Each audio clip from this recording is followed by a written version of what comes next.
One of the best tools for doing this sustainably, staying fit for a long time, is learning how to read a nutrition label accurately.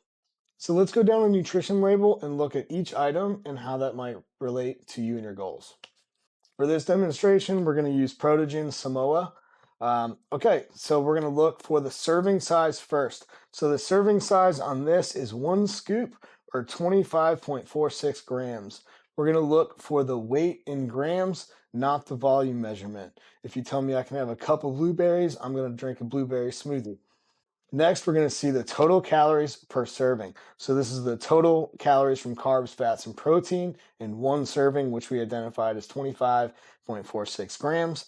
In this, there is 96.5 calories. The next thing I want to look for is the total protein. So I can see that there's 20 grams of protein per serving. So that means that I'm going to get about 80 calories from protein. Next, I'm looking for dietary fats. I'm looking at total fat and saturated fat. So total fat is less than 1 gram, and there's also less than 1 gram of saturated fat. So there's not a significant amount of calories from fat here. Next, we're going to look at total carbohydrates. So there are 3 total carbohydrates in this.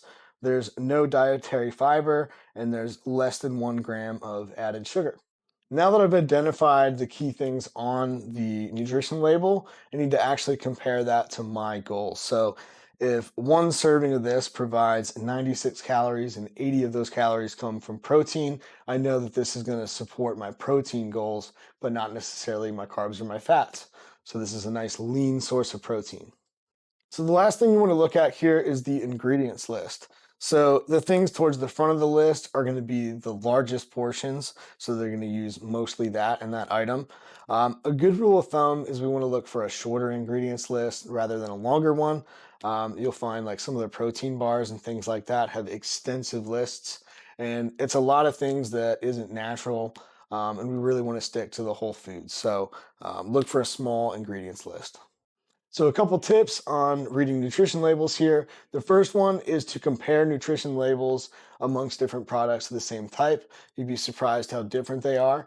And aim for the actual nutrition label, not any of the claims on any of the other packaging. Okay, so the nutrition label is going to be the data. Everything else here is marketing, and they could pretty much tell you it could be anything. So go to the nutrition label, and that's going to prevent you from falling into any kind of misleading claims. A lot of times you'll find things like protein pasta or protein pancakes, and then you go to the actual nutrition label, and it has a pretty insignificant amount of calories from protein compared to fats and carbs.